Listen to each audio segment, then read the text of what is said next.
കോട്ടക്കലടുത്തൊരു സ്ഥലത്ത് തഴവ് ഉസ്താദിന്റെ വയല് കേൾക്കാൻ വേണ്ടി പോയി. ആകെ ഒരു പ്രാവശ്യം തന്നെ കണ്ടിട്ടുള്ളൂ, ഒരു പ്രാവശ്യം തന്നെ നേരിട്ട് കേട്ടിട്ടുള്ളൂ. തഴവ് ഉസ്താദിന്റെ വയല് കേൾക്കാൻ വേണ്ടി പോയി. മെല്ലിച്ചിട്ടൊരു മനുഷ്യനാണ്, മുണ്ടൊക്കെ ഇങ്ങനെ ഇട്ടിട്ട് ഉള്ള ഒരു, അന്ന് കുറച്ച് ഇറക്കം കൂടുതലുള്ള ജുബൊക്കെ ഇടുന്ന ഒരാളാണ് ഞാൻ കണ്ട സമയത്ത്. അങ്ങനെ വയല് എന്താ വെച്ചാല് സ്വലാത്ത് ചൊല്ലുന്നതിനെ കുറിച്ചാണ് വയല്. അതിങ്ങനെയാണ് പറഞ്ഞത്. കോഴിക്കോടുള്ള കുഞ്ഞി മുഹമ്മദ് എന്ന പേരായ ഒരാള് പ്രധാനമന്ത്രിയുടെ ദുരിതാശ്വാസ നിധിയിലേക്ക് 1 രൂപ അയച്ചു. 1 റുപ്യ അയച്ചു. എല്ലാ ദിവസവും 1 റുപ്യ അയച്ചു. കോടിക്കണക്കിന് ഉറുപ്പ്യുള്ള പ്രധാനമന്ത്രിയുടെ ദുരിതാശ്വാസ നിധിക്ക് 1 റുപ്യ കൊണ്ട് എന്താ? പക്ഷെ കുഞ്ഞമ്മ എന്ത് ചെയ്തു? 1 റുപ്യ അയച്ചു. കുറേ ദിവസം ഈ 1 റുപ്യ ഇങ്ങനെ കിട്ടിയപ്പോ പ്രധാനമന്ത്രിയുടെ സെക്രട്ടറി മൂപ്പരോട് പറഞ്ഞു, കോഴിക്കോടുള്ള ഒരു കുഞ്ഞു മുഹമ്മദ് എന്ന് പറഞ്ഞ ആള് നമ്മളെ ഫണ്ടിക്ക് 1 റുപ്യ അയക്കുന്നുണ്ട് എന്ന് പറഞ്ഞു. പക്ഷെ അതിനൊരു പരിഗണന ഒന്നും കിട്ടുമല്ലോ, 1 റുപ്യ അല്ലേ, അങ്ങനെ എത്ര വിരാന്തന്മാര് എന്ന് വിചാരിക്കും, സ്വാഭാവികം. പക്ഷെ അയാൾ നിർത്തിയില്ല. അയാൾ 1 രൂപ വീണ്ടും അയച്ചുകൊണ്ടിരുന്നു. കുറെ കഴിഞ്ഞപ്പോ സെക്രട്ടറി വീണ്ടും പറഞ്ഞു, അന്ന് ഞാൻ പറഞ്ഞില്ലേ കോഴിക്കോടുള്ള ഒരു കുഞ്ഞഹമ്മദ് നമ്മുടെ ഫണ്ടിലേക്ക് 1 രൂപ അയക്കണുണ്ട് എന്ന്, അയാൾ ഇപ്പോഴും അയക്കണുണ്ട് എന്ന് പറഞ്ഞപ്പോ അയാൾ ഇപ്പോഴും അയക്കണുണ്ടോന്നോ എന്ന് ചോദിച്ചു. വീണ്ടും 1 രൂപ അയക്കൽ തുടർന്നു. കുറെ കഴിഞ്ഞപ്പോ വീണ്ടും ഇങ്ങോട്ട് ചോദിച്ചു, അന്ന് ഇജ്ജ് പറഞ്ഞില്ലേ 1 റുപ്യ അയക്കണ ഒരു കുഞ്ഞഹമ്മദ് ഉണ്ട് എന്ന്, അതിപ്പോ കിട്ടലുണ്ടോ ചോദിച്ചു. അവ പറഞ്ഞു ഇപ്പോഴും കിട്ടുന്നുണ്ട്. അങ്ങനെ പിന്നൊരിക്കൽ വലിയൊരു ഉദ്ഘാടന പരിപാടിക്ക് വേണ്ടി പ്രധാനമന്ത്രി കോഴിക്കോട്ടേക്ക് വരികയാണ്. വരുന്നതിന്റെ മുന്നേ തന്നെ പറഞ്ഞു, അന്നത്തെ ആ കുഞ്ഞഹമ്മദ് ഉണ്ടെങ്കിൽ ഒന്ന് സ്റ്റേജ് നമുക്ക് ഹാജരാക്കണം എന്ന് പറഞ്ഞു. അതിലൊരു പ്രത്യേകമായ പാസ്സൊക്കെ കിട്ടി, സെക്യൂരിറ്റി ചെക്കിംഗ് ഒക്കെ കഴിഞ്ഞിട്ട് സ്റ്റേജുമൊക്കെ ഇങ്ങനെ ചെല്ലാണ് കുഞ്ഞഹമ്മദ്. അതിൽ പ്രധാനമന്ത്രി കസാലയെന്ന് ഇങ്ങോട്ട് നീച്ചിങ്ങാണ്ട് ഉണ്ടാവും ഒരു കെട്ടിപ്പിടിക്കല്. ഇങ്ങനെ മഷയില് നമുക്ക് ചെല്ലേണ്ടി വരുന്ന ഒരു സമയമുണ്ട്. ആ സമയത്താണ് ചെല്ലണമെങ്കിൽ എല്ലാ ദിവസവും മുടങ്ങാതെ ഒരു 3 സ്ഥലത്താണ്ട് അയച്ചാളിട്ടോന്ന് പറഞ്ഞത്. ചെറിയ കുട്ടി ഓതാൻ പോലെ തുടങ്ങിയ സമയമാണ് ഞാൻ അന്ന് വയലേക്കാൻ പോയിട്ട് കേട്ടതാണ്, ഇപ്പോഴും കൽപ്പിലുണ്ട്. അതുകൊണ്ട് ആത്മഹർഷം തുടികൊട്ടുന്ന ഖിയാമത്തിലെ ഏക പ്രതീക്ഷയുള്ള വെള്ളം മുഹമ്മദ് നബിയുടെ വെള്ളമാണ് സല്ലല്ലാഹു അലൈഹി വസല്ലം. ഈ ശഫാഅത്ത് എന്ന് പറഞ്ഞാല് അവകാശമില്ലാത്ത ഒരു കാര്യം കിട്ടലല്ല, അവകാശമുള്ളത് സ്പീഡാവലാണ്. കണ്ണില്ലാത്തോന് കണ്ണട വെച്ചാൽ കാണുന്നില്ല. കുറച്ചീച്ച കാഴ്ച ഉള്ളവന് നല്ലോണം കാണാനാണ് കണ്ണട. ഒരു യോഗ്യതയില്ലാത്ത ആൾക്ക് ശഫാഅത്ത് കിട്ടൂല, അതുകൊണ്ടൊരു സ്വർഗത്തിലും പോവില്ല. സ്വർഗത്തിലേക്ക് യോഗ്യതയുള്ള ഒരാൾക്ക് സ്വർഗം സ്പീഡാവാനാണ് ശഫാഅത്ത് എന്ന് പറയുന്നത്. ആ ഒരു ശഫാഅത്തല്ലാതെ വേറെ ഒരു പ്രതീക്ഷയും മശ്റയിലില്ല, വേറെ ഒരു പ്രതീക്ഷയില്ല. അതാണ് അശ്ശഫാഅത ഹബ്ലനാ ഫിൽ ഖിയാമതി മുഷ്ഫിഖൻ വഹ്ലനാ ഇല്ലാ സയ്യിദി ഖൈറൻ നബി അസ്സലാത്തു അലൻ നബി കുല്ല വഖ്തിൻ ദായിമൻ ലാഹ നജ്മും ബിസ്സമാ സയ്യിദി ഖൈറൻ നബി ലാ ഇലാഹ ഇല്ലല്ലാഹു ലാ ഇലാഹ ഇല്ലല്ലാഹ് ലാ ഇലാഹ ഇല്ലല്ലാഹു മുഹമ്മദുർ റസൂലുള്ളാഹ്. മുഅ്മിനീങ്ങളെ, അള്ളാഹുവിന്റെ ദുനിയാവിലെ പഠിച്ചാൽ തീരാത്ത ഒരു വിഷയം മാത്രമേ ഉള്ളൂ. വേറെ എല്ലാ വിഷയം പഠിച്ചാൽ തീരും. പഠിച്ചാൽ തീരാത്ത ആകെ ഒറ്റ വിഷയമുള്ളൂ, അതാണ് മുഹമ്മദ് നബി സല്ലല്ലാഹു അലൈഹി വസല്ലം.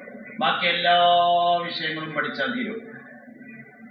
പഠിച്ചാൽ പഠിക്കുന്നതിനനുസരിച്ച് കൂടി വരുന്ന വിഷയമാണ് മുഹമ്മദ് നബി എന്ന് പറഞ്ഞ വിഷയം.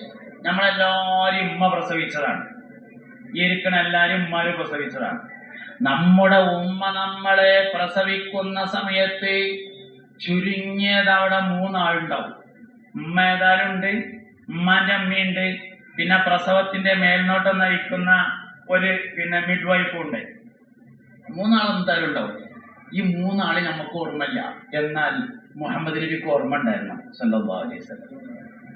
മുഹമ്മദ് നബി സല്ലല്ലാഹു അലൈഹി വസല്ലം തങ്ങൾക്ക് ഓർമ്മയുണ്ടായിരുന്നു, ഞാൻ ഈ ദുനിയാവിലേക്ക് ജനിച്ചു വരുമ്പോ അവിടെ ഉണ്ടായിരുന്നത് ഇന്ന ഇന്ന ആളുകളാണെന്ന് അഷ്റഫുൽ ഖൽഖ് ഹബീബുനാ റസൂലുള്ളാഹി സല്ലല്ലാഹു അലൈഹി വസല്ലം തങ്ങൾ പറഞ്ഞിട്ടുണ്ടായിരുന്നു.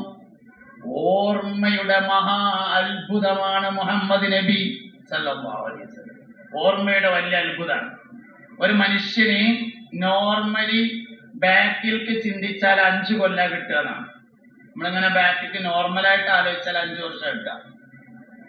പിന്നെ ലഭ്യമായ തെളിവുകളും ഡയറിയിൽ എഴുതി വെച്ച ഡേറ്റുകളൊക്കെ ഇങ്ങനെ നോക്കിയിട്ട് ഒരാൾ പോയാൽ 8 വയസ്സ് വരെയാണ് പോകാൻ കഴിയുക. പണ്ട് എന്റെ വാപ്പ കയ്യും പിടിച്ചിങ്ങാണ്ട് 1ാം ക്ലാസ് ഇങ്ങനെ കൊണ്ടുപോയപ്പോന്ന് നമ്മളിങ്ങനെ പറയണത് കൊണ്ടുപോയിട്ടുണ്ടാവും എന്നുള്ള ഉറപ്പിലങ്ങനെ പറയണം, അല്ലാതെ ഓർമ്മ ഉണ്ടായിട്ട് പറയുന്നല്ല. 8 വയസ്സ് വരെയാണ് ബാക്കിൽ പോവുക. ജീനിയസ് ആയ അപൂർവ ആൾക്കാർ അതിന് മുന്നിട്ട് പോയേക്കാം എന്നേ ഉള്ളൂ. നോർമലി ഒരാൾ പോകൂല. പരമാവധി പോയാൽ ഈ 8 വയസ്സ് വരെ പോണതിന് ഒരു കാരണം കൂടി ഉണ്ട്. 8 വയസ്സ് കഴിഞ്ഞിട്ടാണ് നമ്മൾ കീടന്നിട്ടുള്ളത് എന്നുള്ളതാണ് കാരണം. അതിനൊപ്പം നല്ല മനുഷ്യന്മാരായിരുന്നു. 8 വയസ്സിന് മുമ്പ് നമുക്ക് ആരോടും ദേഷ്യം ഉണ്ടാവില്ല. കുട്ടികൾക്ക് ആരോടും ദേഷ്യമില്ലല്ലോ. എല്ലാരെ കണ്ടാലും ചിരിക്കും, എല്ലാരെ കണ്ടാലും സന്തോഷം പ്രകടിപ്പിക്കും. പിന്നെ വാപ്പ പറയും ഇന്ന ആളെ കണ്ടാൽ ചിരിക്കരുത് കേട്ടോ, അപ്പൊ അവനോട് ചിരിക്കൽ നിർത്തി. അങ്ങനെയാണ്. അതൊക്കെ 8 വയസ്സിന് ശേഷമാണ് സംഭവിക്കുന്നത്, അതിന് മുമ്പ് ഇല്ല എന്നുള്ളതാണ്. അതുകൊണ്ട് നമുക്ക് 8 വയസ്സിന് മുമ്പുള്ള അവസ്ഥയിലേക്ക് ഒരാൾക്ക് മടങ്ങാൻ പറ്റിയാൽ ഈ ലോകത്തെ ഏറ്റവും മുത്തഖിയായ മനുഷ്യൻ അവനായിരിക്കും. അതുകൊണ്ടാണ് നമ്മൾ പോകാത്തതിന്റെ കാരണം, ശൈത്താൻ അങ്ങോട്ട് പോകാൻ അയക്കൂല. 8 വയസ്സിന് മുമ്പത്തേക്ക് മടങ്ങാൻ സമ്മതിക്കൂല. ഓൻ എന്തെങ്കിലുമൊക്കെ മറ വെച്ചിട്ട് അത്തിരിട്ടൊന്ന് പോണ്ടാറേ അങ്ങനെ മുടക്കിങ്ങാണ്ട് വെക്കും. എന്നാൽ മുഹമ്മദ് നബിക്ക് ഓർമ്മ ഉണ്ടായിരുന്നു സല്ലല്ലാഹു അലൈഹി വസല്ലം. 8 വയസ്സിന് മുമ്പ് എന്ന് മാത്രല്ല, ജനിക്കപ്പെട്ട സന്ദർഭത്തിലുള്ള അവസരങ്ങൾ, അന്നത്തെ അവസ്ഥകള്, സാഹചര്യങ്ങളെ കുറിച്ച് നബി തങ്ങൾ സംസാരിച്ചിട്ടുണ്ടായിരുന്നു. ലോകത്തെ എല്ലാ പ്രധാനപ്പെട്ട ആളുകളുടെയും കുട്ടിക്കാലം പഠിക്കപ്പെട്ടിട്ടുണ്ട്. എല്ലാവരുടെയും, ഉണ്ണിയേശു, ഉണ്ണിക്കണ്ണൻ, എല്ലാവരുടെയും കുട്ടിക്കാലം പഠിക്കപ്പെട്ടിട്ടുണ്ട്. മുഹമ്മദ് നബിയുടെയും കുട്ടിക്കാലം പഠിക്കണം സല്ലല്ലാഹു അലൈഹി വസല്ലം. ചെറിയ കുട്ടിയായിരിക്കുമ്പോഴുള്ള ഓരോ കാര്യങ്ങളും നമ്മൾ പഠിച്ചുകൊണ്ടിരിക്കണം. ഹലീമ ബിബി റളിയല്ലാഹു അൻഹ 4 വയസ്സ് പൂർത്തിയാകുന്നത് വരെയാണ് മുല കൊടുത്തത്. നോർമലി 2 വയസ്സ് വരെയാണ് കരാറുണ്ടാവുക. പിന്നെ 1 വർഷം കൂടി 3 വയസ്സ്. 4ാം വയസ്സിലേക്ക് പ്രവേശിച്ചപ്പോൾ തിരിച്ചു കൊണ്ടാക്കി. തിരിച്ചു കൊണ്ടാക്കിയിട്ട് ഹലീമ ബീവി പോയി. നബിതങ്ങൾ മുറ്റത്ത് കളിച്ചുകൊണ്ടിരിക്കുകയാണ് സല്ലല്ലാഹു അലൈഹി വസല്ലം. കളിക്കണതിന്റെ ഇടയിൽ പെട്ടെന്ന് കാണാനില്ലാതായി. എങ്ങട്ടാ പോയതെന്ന് അറിയില്ല. എല്ലാവർക്കും തെരഞ്ഞു, ഒരു ഐഡിയ ഇല്ല. അവസാനം അബൂ ത്വാലിബ് വല്ലിപ്പ തന്റെ സഹോദരങ്ങളൊക്കെ കൂട്ടിയിട്ട് കഅബയിൽ ചെന്ന് നീർച്ചയാക്കി തോരണം. ആടിനറുത്തു കൊടുക്കാം, ഒട്ടകത്തെ അറുത്തു കൊടുക്കാം എന്ന് നീർച്ചയാക്കിയിട്ട് ദുആ ചെയ്തു. ദുആ നടന്നുകൊണ്ടിരിക്കുമ്പോൾ ഒരു അശരീരി കേട്ടു. യമനിലേക്ക് പോകുന്ന വഴിയോരത്ത്, യമനിലേക്കുള്ള പ്രധാനപ്പെട്ട വഴിയിലേക്ക് പ്രവേശിച്ചാൽ വലതു ഭാഗത്ത് കാണുന്ന മരച്ചുവട്ടിൽ മുഹമ്മദ് കളിച്ചുകൊണ്ടിരിക്കുന്നുണ്ട് എന്നൊരു ശബ്ദം കേട്ടു. അബ്ദുൽ മുത്തലിബും വറഖത്ത് ബിൻ നൗഫലും മുസ്തഫ നബി സല്ലല്ലാഹു അലൈഹി വസല്ലം തങ്ങളെ തെരഞ്ഞുപോയി. യമനിലേക്ക് പോകുന്ന പൊതുവഴിയിൽ വലതുഭാഗത്തുള്ള മരച്ചുവട്ടിൽ മരത്തിന്റെ കൊമ്പുകൾ ഒടിച്ച് നബി തങ്ങൾ കളിച്ചിരിക്കുന്നത് കണ്ടു. കൂട്ടിക്കൊണ്ടുവന്നു. അബ്ദുൽ മുത്തലിബ് ഒട്ടകത്തെ അറുത്ത് ദാനം ചെയ്തു എന്നാണ്. ഇങ്ങനെ കുട്ടിക്കാലം മുതൽ പഠിച്ചു വരണം. ചെറിയ കുട്ടിയായിരിക്കുമ്പോഴുള്ള രംഗം മുതൽ പഠിച്ചു വരണം. 6ാമത്തെ വയസ്സിൽ ആദ്യമായി മദീനയിലേക്ക് പോയി. ഉമ്മയുണ്ട് കൂടെ, ഉമ്മു ഐമൻ എന്ന അടിമ സ്ത്രീയുമുണ്ട്. പോയി മടങ്ങി വരുമ്പോ അബവാ എന്ന സ്ഥലത്ത് വെച്ചുകൊണ്ട് ഉമ്മ മരണപ്പെട്ടു. ഉമ്മക്ക് രോഗം കലശലായപ്പോ ഉമ്മു ഐമൻ ചോദിച്ചു, കുട്ടിയെ ഞാൻ മദീനയിലേക്ക് മടക്കിക്കൊണ്ടുപോകണോ, മക്കയിൽ കൊണ്ടു ചെന്ന് അബ്ദുൽ മുത്തലിബിനെ ഏൽപ്പിക്കണോ എന്ന് ചോദിച്ചു. മദീനയിൽ ഉമ്മാന്റെ കുടുംബക്കാരുണ്ടായിരുന്നു.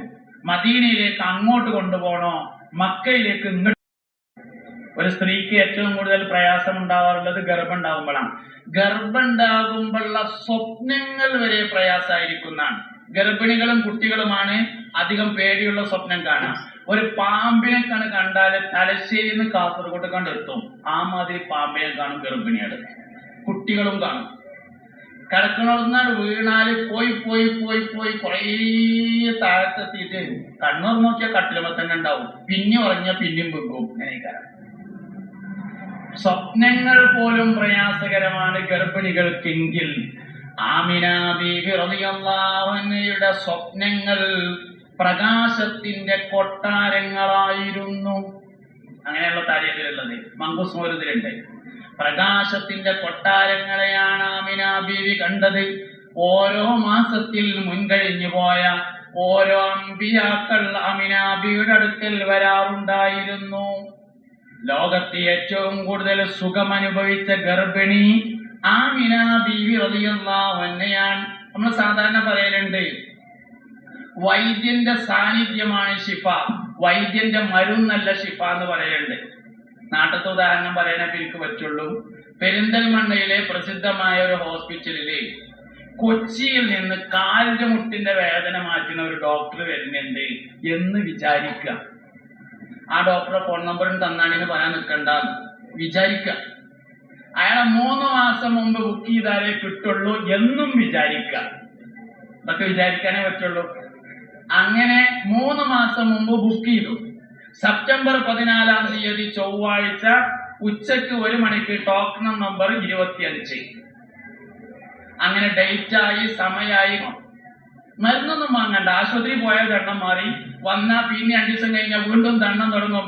ഓട്ടോറിക്ഷ വെച്ച് കൊണ്ടുപോയി ആ ഡോക്ടറെ കൊടുക്കാനുള്ള ഫീസാണ് കൊടുത്താൽ ദണ്ണം മാറി. മരുന്നൊന്നും വേണ്ട, നമുക്ക് പോകുകാരന് പോലും. വാസ്തവത്തിൽ മരുന്ന് വേണ്ട. എന്താ വിഷയം? ക്വാളിറ്റിയുള്ള വൈദ്യന്റെ സാന്നിധ്യമാണ് ശിഫ. ലോകത്തെ ഏറ്റവും സന്തോഷം അനുഭവിച്ച രോഗി, ലോകത്തെ ഏറ്റവും കൂടുതൽ സന്തോഷം അനുഭവിച്ച ഗർഭിണി ആമിന ബീവി റളിയല്ലാഹു അൻഹയാണ്. എന്താ കാരണം? വൈദ്യൻ അകത്തുണ്ട് എന്നതാണ് കാരണം. ഇതാണ് നബിതങ്ങളെ പഠിക്കുക എന്ന് പറഞ്ഞാൽ സല്ലല്ലാഹു അലൈഹി വസല്ലം. വൈദ്യൻ അകത്തു തന്നെ ഉണ്ടായിരുന്നു. ലോകം കണ്ട ഏറ്റവും വലിയ ബിഷപ്പുകാരൻ അതാണ് ഹബീബുനാ റസൂലുള്ളാഹി സല്ലല്ലാഹു അലൈഹി വസല്ലം. എന്നോട് അടുത്തൊരാൾ ചോദിച്ചു, ഈ സുർക്ക ധാരാളമായി ഉപയോഗിച്ചാൽ കിഡ്നി ഫെയിലിയർ അല്ല, സുർക്ക ധാരാളമായി ഉപയോഗിച്ചാൽ ആണുങ്ങൾക്ക് മൂത്രക്കടച്ചിലുണ്ടാവും, സ്ത്രീകൾക്ക് വെള്ളപോക്ക് എന്ന അസുഖം ഉണ്ടാവും, അസ്ഥിവൃക്കം എന്ന അസുഖം ഉണ്ടാവും എന്നാണ് പുതിയ പഠനം. നബിതങ്ങളാണെങ്കിൽ സല്ലല്ലാഹു അലൈഹി വസല്ലം സുർക്ക ധാരാളമായി ഉപയോഗിക്കാൻ പറയുകയും ചെയ്തിരിക്കുന്നു. രണ്ടും കൂടി തമ്മിൽ എതിരായില്ലേ എന്ന് ചോദിച്ചു. കൂട്ടത്തിലൊരു വാക്ക് ഞാൻ പറയട്ടോ, ഇൽമ് വിവരം എത്ര കൂടുന്നതിനും ഒരു കുഴപ്പമില്ല. പക്ഷേ ഭൗതിക വിജ്ഞാനം ആത്മീയ വിജ്ഞാനം കൊണ്ട് പരിപാലിക്കപ്പെട്ടിട്ടില്ലെങ്കിൽ ഈമാൻ പോകും. ഹലോ ഹലോ മുഅ്മിനീങ്ങളെ, ഹലോ. ഈമാൻ എത്ര ഇൽമ് വിവരം എത്ര കൂടുന്നതിനും കുഴപ്പമില്ല. ഭൗതിക വിജ്ഞാനം കൂടുന്നതിനനുസരിച്ച് അത് ആത്മീയ വിജ്ഞാനം കൊണ്ട് പരിപാലിക്കപ്പെട്ടില്ലെങ്കിൽ ഈമാൻ പോകും. ഈമാൻ പോണത് വിവരമില്ലാത്തവരതല്ല, വിവരമുള്ളവൻ്റെതാണ്. വിവരമില്ലാത്ത കണ്ണൂട്ടേറിന്റെ ഈമാൻ പോയിട്ടില്ല. ഈമാൻ പോയത് മുബത്തദിയായത്, യുക്തിവാദിയായത്, നിരീശ്വരവാദിയായത്, സർവമത സത്യവാദിയായത്, സ്ത്രീ പക്ഷപാതിയായത്, ലിബറലിസ്റ്റ് ആയത് വിവരമില്ലാത്തവരല്ല, വിവരമുള്ളവരാണ്. എന്താ കാരണം? ഭൗതിക വിജ്ഞാനത്തെ ആത്മീയ വിജ്ഞാനം കൊണ്ട് പരിപാലിക്കപ്പെട്ടില്ലെങ്കിൽ ഈമാൻ പോയിരിക്കും. അതുകൊണ്ട് ഭൗതികം പഠിക്കുന്നതിനനുസരിച്ച് സംശയം വന്നുകൊണ്ടിരിക്കും. ആ സംശയം ക്ലിയർ ചെയ്തുകൊണ്ടേയിരിക്കണം, അല്ലെങ്കിൽ പോവും, ഉറപ്പായിട്ടും പോവും. അപ്പൊ ഇങ്ങനെ ഒരു ചോദ്യം ചോദിച്ചു, സുർക്ക ധാരാളം കഴിച്ചാൽ ആണുങ്ങൾക്ക് മൂത്രക്കടച്ചിലുണ്ടാവും, സ്ത്രീകൾക്ക് വെള്ളപോക്കുണ്ടാവും. എന്താ അത് പ്രശ്നം എന്ന് ചോദിച്ചു. എന്താ വിഷയം? ഏത് ഹദീസിൽ സംശയം തോന്നിയാലും അതേ ഹദീസായിട്ടെന്ന് പഠിക്കുക വേണ്ടത്. മനുഷ്യന്മാരെ, ഏത് ഹദീസിൽ സംശയം ഉണ്ടായാലും ആദ്യം ചെയ്യേണ്ടത് അതേ ഹദീസ് ഒന്നുകൂടിയും പഠിക്കുക വേണ്ടത്. ഇതേ ഹദീസ് ഒന്നുകൂടിയും പഠിച്ചാൽ മതി. എന്താ ഹദീസ്? ഒരിക്കൽ നബി സല്ലല്ലാഹു അലൈഹി വസല്ലം തങ്ങൾ വീട്ടിൽ ചെന്നു. ഭാര്യയോട് ചോദിച്ചു, ഇവിടെ ഭക്ഷണം വല്ലതുണ്ടോ എന്ന് ചോദിച്ചു. ഭാര്യ പറഞ്ഞു, ഉണങ്ങിയ റൊട്ടിയാണുള്ളത് എന്ന് പറഞ്ഞു. കൊണ്ടുപോവാന്ന് പറഞ്ഞു. ഉണങ്ങിയ റൊട്ടി എന്ന് പറഞ്ഞാല് റൊട്ടി ബാക്കിയാവുമ്പോ വെയിലത്ത് വെച്ച് ഉണക്കിയിട്ട് സൂക്ഷിച്ചു വെക്കും. ഭക്ഷണമില്ലാത്ത സമയത്ത് അതിലേക്ക് വെള്ളം കുടഞ്ഞ് രണ്ടാമത് ഉപയോഗിക്കും. അതാണ് ഉണങ്ങിയ റൊട്ടി. കൊണ്ടുപോവാ എന്ന് പറഞ്ഞു. അത് കഴിക്കാൻ വേണ്ടി ഒരുങ്ങിയപ്പോ ഇതിലേക്ക് കൂട്ടാൻ എന്തെങ്കിലും ഉണ്ടോ എന്ന് ചോദിച്ചു. അപ്പോൾ പറഞ്ഞു, അള്ളാഹുവിന്റെ റസൂലേ, ഇവിടെ സുർക്കയല്ലാതെ മറ്റൊരു കൂട്ടാനും ഇല്ല എന്ന് പറഞ്ഞപ്പോ പറഞ്ഞു, നിഅമൽ ഉദ്മു അൽ ഖല്ലു, സുർക്ക നല്ല കൂട്ടാനാണ്, കൊണ്ടുപോവാന്ന് പറഞ്ഞ എന്താ അതിന്റെ അർത്ഥം? നിങ്ങൾക്ക് മനസ്സിലായില്ല അതിന്റെ അർത്ഥം എന്താ? വേറെ ഒന്നും ഇല്ലെങ്കിൽ എന്നാണ് അർത്ഥം. ഇങ്ങനെ ഏത് ഹദീസിൽ സംശയം തോന്നിയാലും അതേ ഹദീസ് രണ്ടാമത് പഠിച്ചാൽ മതിയാവും. ഹദീസ് എന്നത് വഹയിന്റെ ഇൽമാണ്. അതിൽ വരുന്ന സംശയത്തിന്റെ മറുപടി അതിൽ തന്നെ ഉണ്ടായിരിക്കും.